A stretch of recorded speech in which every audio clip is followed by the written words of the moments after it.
But those of you who are about to enter business school or who there, I recommend you learn to do it our way, but at least until you're out of school, you have to pretend to do it their way.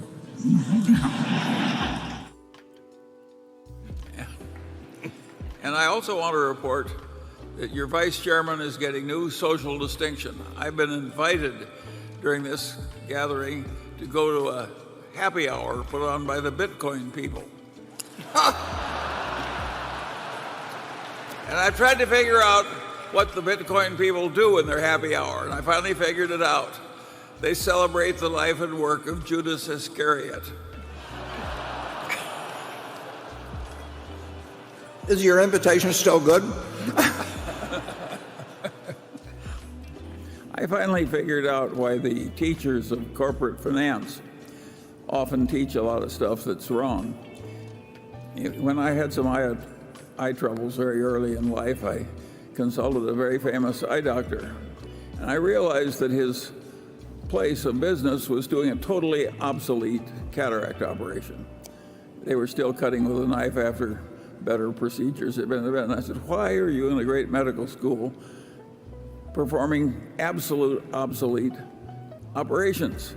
He said, Charlie, it's such a wonderful operation to teach. Well, that's what happens in corporate finance. They get these formulas, and it's a fine teaching experience. You give them a formula, you present the problem, they use the formula. You get a real feeling of worthwhile activity. There's only one trouble, it's all balderdash. Yeah, whenever you hear a theory described as elegant, watch out. Right. Charlie and I were on a plane recently that was hijacked. With what? It was hijacked. I'm telling about our experience on that hijacked plane when the hijackers picked us out as the two dirty capitalists that they really had to execute. But they were a little abashed about it. They didn't really have anything against us. So they said that each of us would be given one request before they shot us. And they turned to Charlie and they said, what would you like as your request? Charlie said, I would like to give once more my speech on the virtues of Costco with illustrations. Yeah. And the hijacker said, well, that sounds pretty reasonable to me. And he turned to me and said, and what would you like, Mr. Buffett? And I said, shoot me first.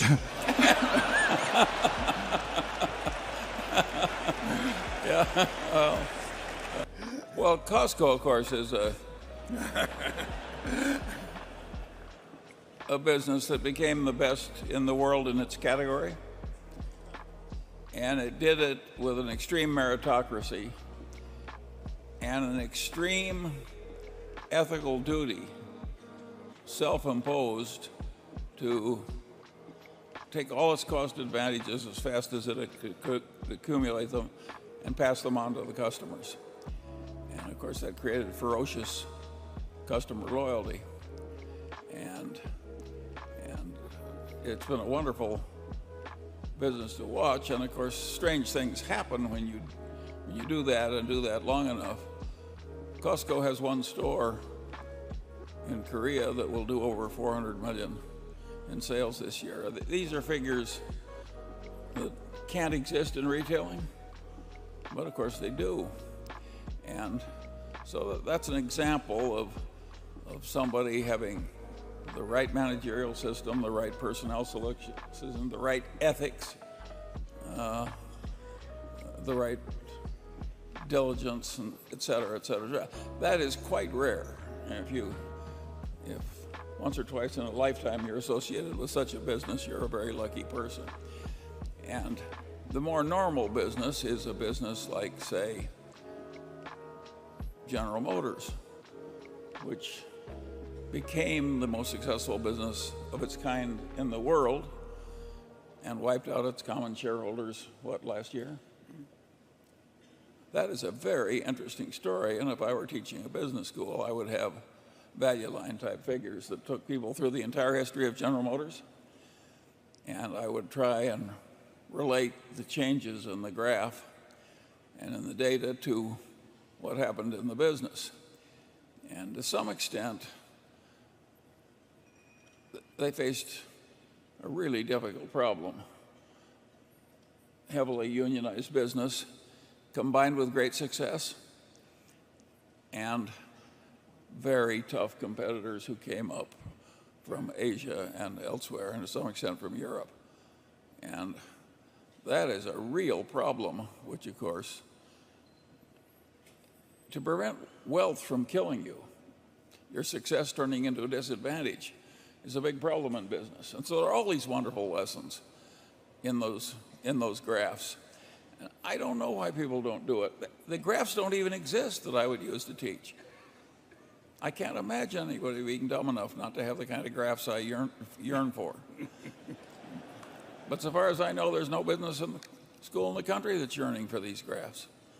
Partly the reason they don't want it is that if you taught a history of business this way, you'd be trampling on the territories of all the little professors and subdisciplines. You'd be stealing some of their best cases. And the bureaucracies, even academic bureaucracies, people protect their own turf.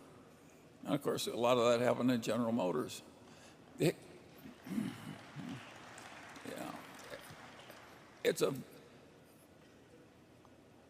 I really think the world, that's the way it should be taught. Harvard Business School once taught it much that way, and they stopped. And I'd like to make a case study as to why they stopped. I think I can successfully guess.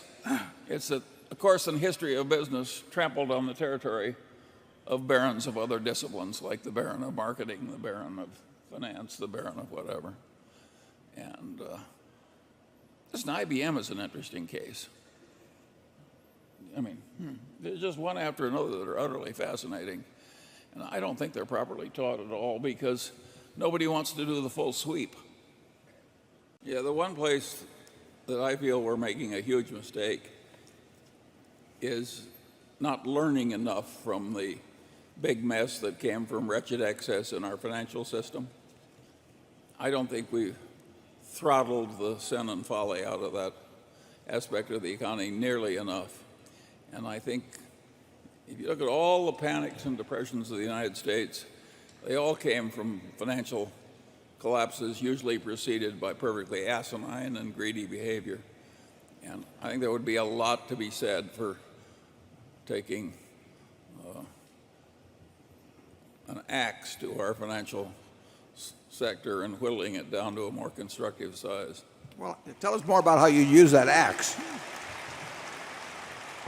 Well, Warren, I'll make myself ridiculous, but I guess I'm so old I'm entitled to do that. I would have the tax system discourage trading. I would have various kinds of Tobin taxes.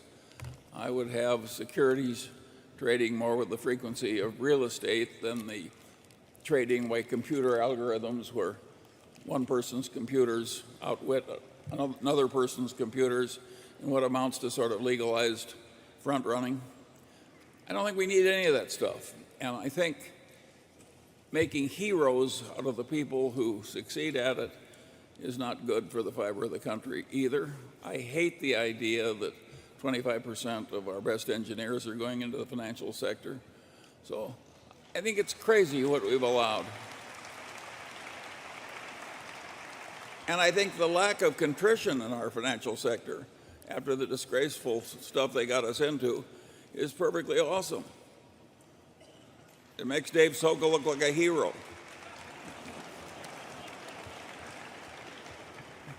He's getting warmed up.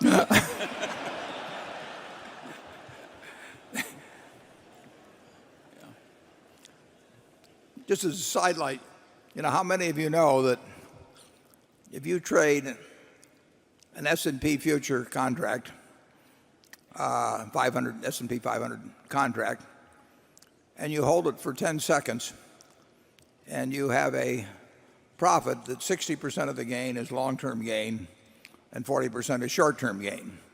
So essentially, our Congress has said that this activity should be more lightly taxed, than cleaning washrooms or doing all the things that you people do every day, that you get a special tax treatment. Now, that illustrates one of the problems with the tax code, in that there's a few people that care intensely about having that in there, and the cost of it in terms of less revenue for the U.S. government is diffused among a large group, none of whom have enough interest to want to go out and write their congressman or hire a lobbyist to fight the other way. But it's pretty extraordinary that we have decided that that particular form of activity should get 60% taxed at a 15% maximum rate, even though it may only take 10 or 20 seconds and be just a little flicker on a screen. And the hedge fund operators of America get a much lower tax rate than the professors of physics or the drivers of taxis. This is demented.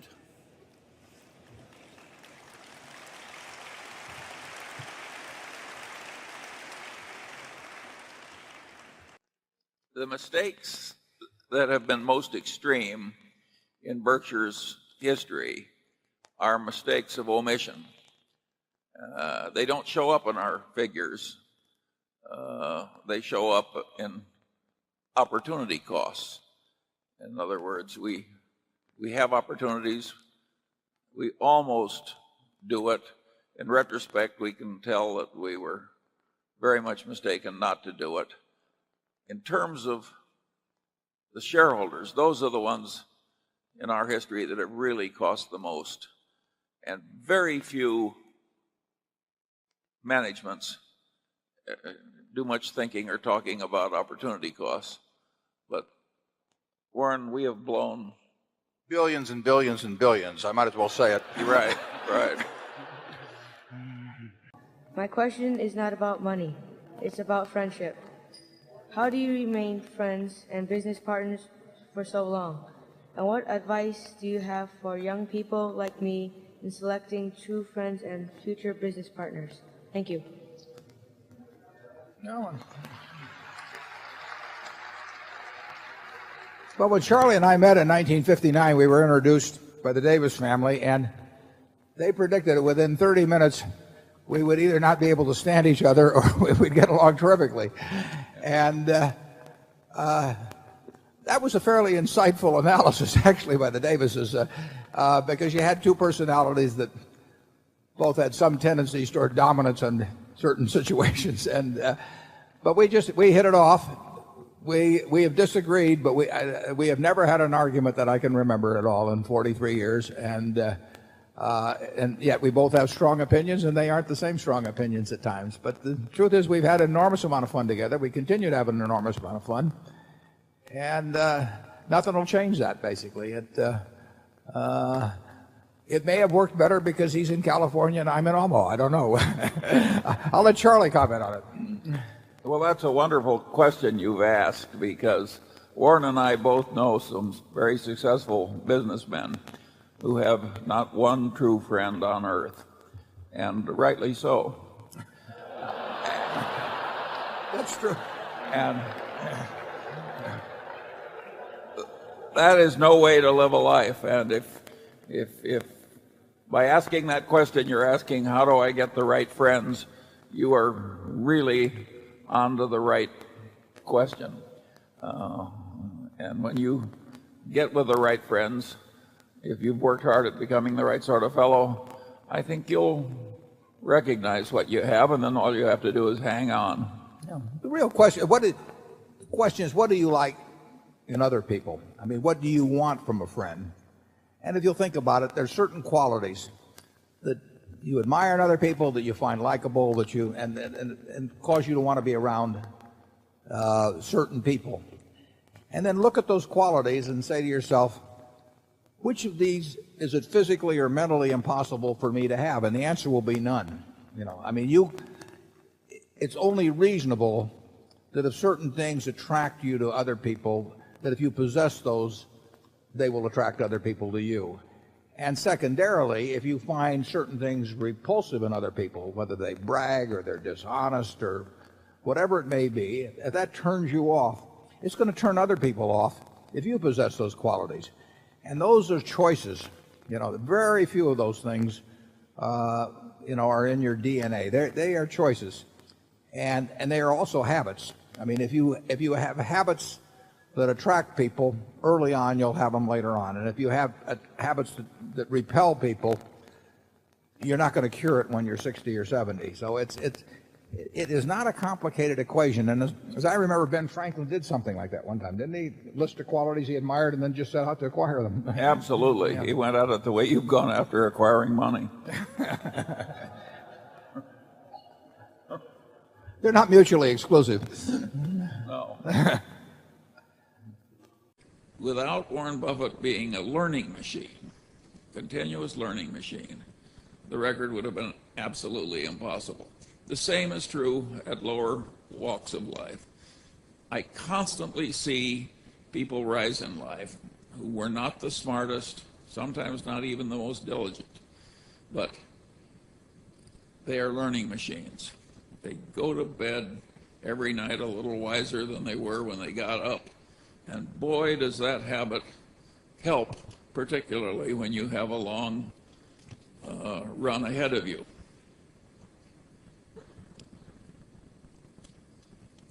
Alfred North Whitehead said at one time that the rapid advance of civilization came only when man invented the method of invention.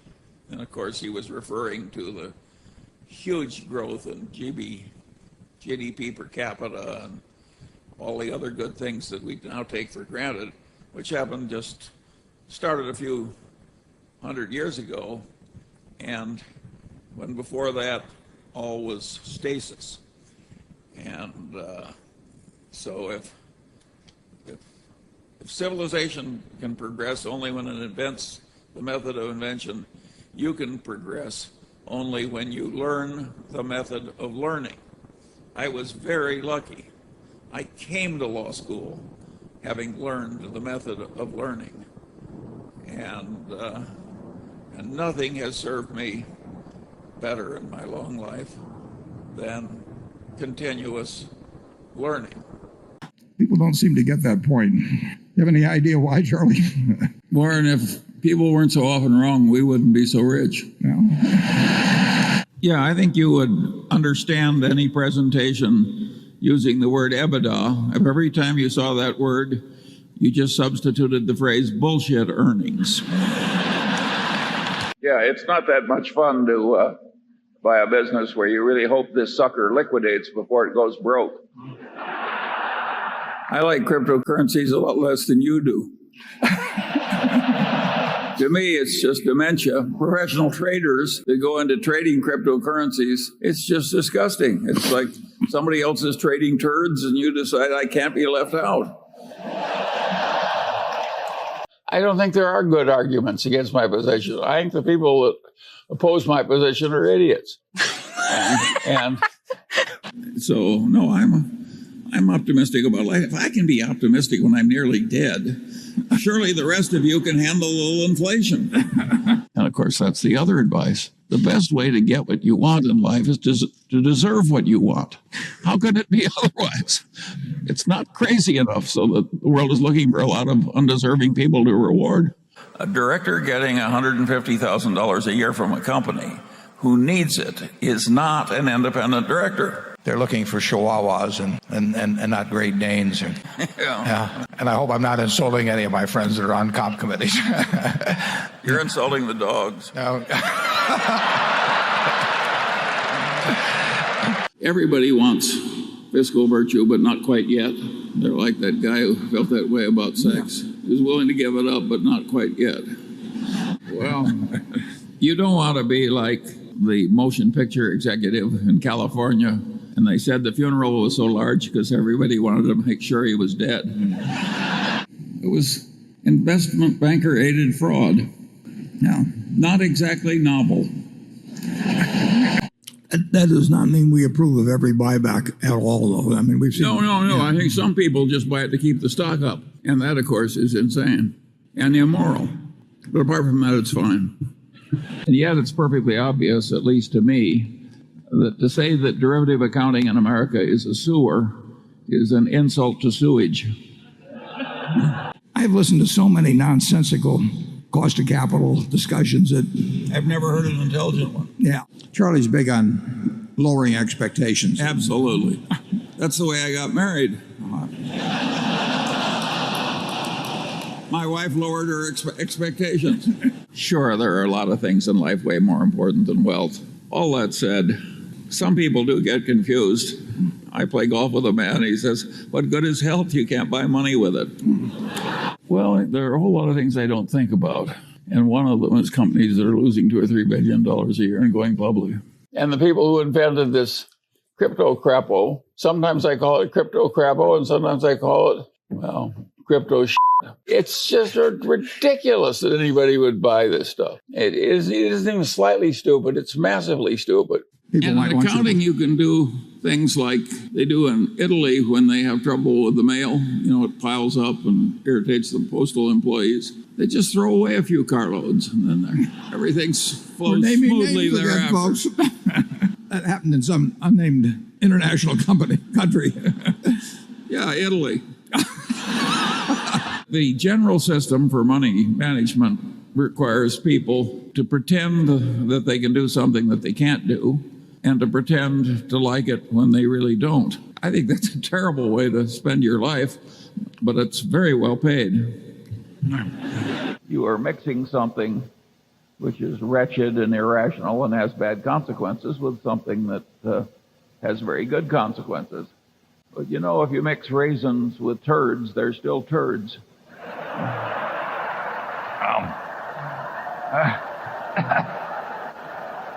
That's why they have me write the annual report. Well,